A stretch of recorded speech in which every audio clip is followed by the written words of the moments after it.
in today's video we will see how to fix a Bosch dishwasher error E6101 water fill issue, flow sensor or reset.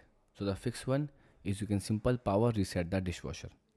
Firstly you can turn off the dishwasher using the power button, then switch off the main power or unplug it, then wait for around 5 to 10 minutes and then plug the power back on and start a new wash cycle. The fix 2 where you can check water supply temperature.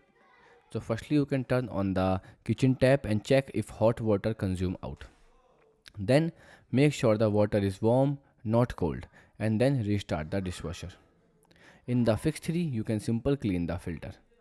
Open a dishwasher door, then remove the bottom rack, then take out the filter and rinse it under the running water, then put the filter back properly and run a cycle.